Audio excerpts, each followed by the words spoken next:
You know, when you buy a ticket to go and see your favourite band, they also throw in the support act, so you turn up a bit early and you see somebody else as well. It's the bonus, if you like. Well, that's sort of what this review is, because we're actually out in Portugal to drive another car entirely, the 718 Boxster GTS, and also in fact the Cayenne GTS as well. But Porsche's decided to do a full-on GTS launch, so this is the Macan GTS, and we thought we'd drive that as well. I actually rather liked the previous Macan GTS. It sits in that genre of practical performance that makes an RS4 or even a hot hatch appealing. You can have your load space and eat it, or something like that. The turbo was and is at the top of the Macan range, but the GTS seemed to be more engaging and lively, so I have mildly high hopes for this new one. Before we get into the technical details, I want to talk a bit about the spec of this car.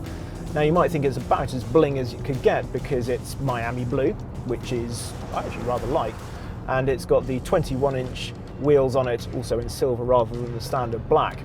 However, on this launch, there is a car that is, well, considerably more look at me. Have a look at this. The colour of both bodywork and wheels is mamba green. That, I think you'll agree, is quite something. The rest of the spec of this car, well, it's a very nice place to be, certainly in here. We've got an Alcantara wheel. We've also got this black brushed aluminium, which looks almost like sort of brushed silk or velvet on a top hat. Not the most relatable simile there. Hashtag make top hats great again. There are an awful lot of buttons in here. I drove the base 2-litre version of this, and the first thing it jumps out for you, you've got all these buttons down here, of which I have to say I am a fan. I would rather have lots of buttons than one big touchscreen. And this has got a touchscreen, but again, it's got things like you can just adjust the volume with a simple rotary switch. You don't have to start sliding up and down some imaginary scale on the screen there. And when you do want to use the touchscreen, actually this rather sort of old-fashioned in a way looking gear selector is quite easy to just rest your wrist on there and then tap the screen like that rather than sort of hovering around and getting thrown off by bumps. Talking of buttons, there are a couple of hidden ones on this. If you want the heated steering wheel, you might find it by accident because it's back here, sort of odd place for it. Also, you might not be able to work out how to open the boot from the outside.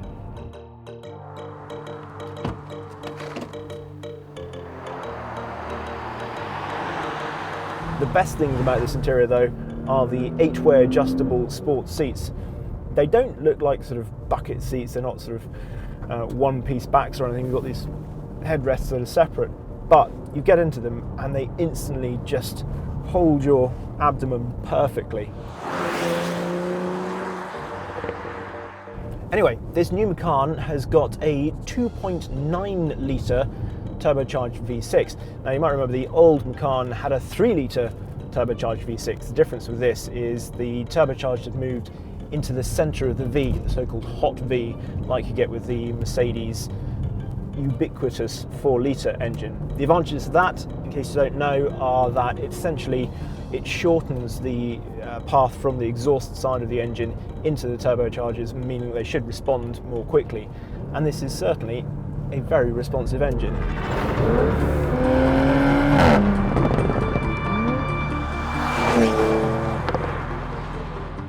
The figures for the GTS are 375 brake horsepower and 383 pounds-foot of torque, which doesn't actually seem like that much. After all, an RS4 puts out 444 brake horsepower, and even a jumped-up hot hatch like the A45S has over 400 brake horsepower. And at just 15 kilos shy of 2 tons, the Macan is not a lightweight, all of which makes a 0 to 60 mph time of just 4.5 seconds if you spec Sport Chrono. Quite remarkable. We've got a 7-speed PDK. It requires revving, but it's also very happy to rev this engine.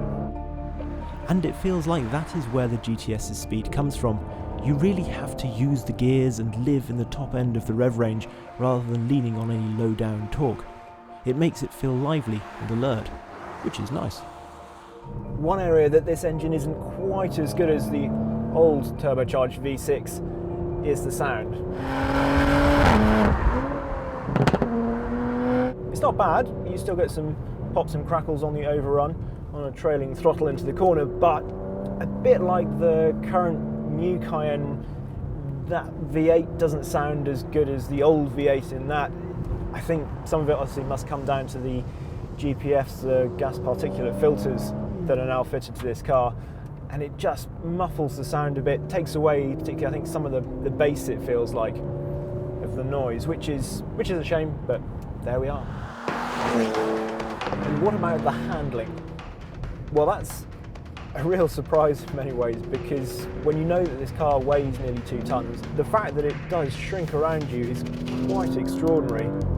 I've driven other big cars on this particular bit of road and they always feel like a bit of a squeeze. The car that we've got has got the standard suspension setup for a GTS, so that's with PASM with the 15mm drop in ride height, but the steel springs rather than the air suspension, which is optional.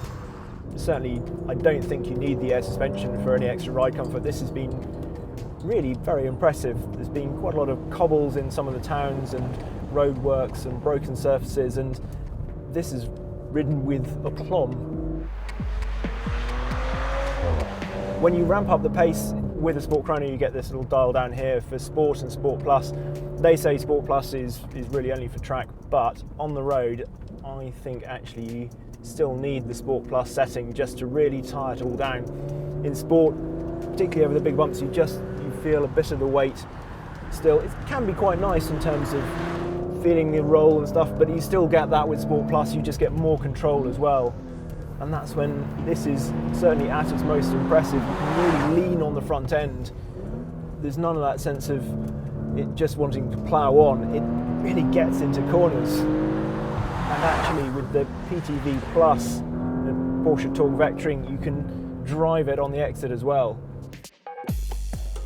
Amazing as well, the steering's not just accurate, you do actually get the sense that there's a bit of sort of feel. You can sense how hard you're pushing those front tyres, which is nice.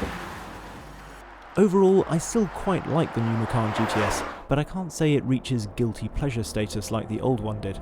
I think the more muted and tonally flat soundtrack is a large part of that.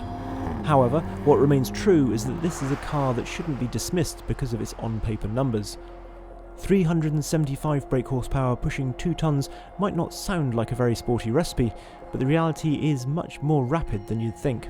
And as we've discovered, the reality can also be much more mamba green than you'd ever think possible, so just go easy on the configurator.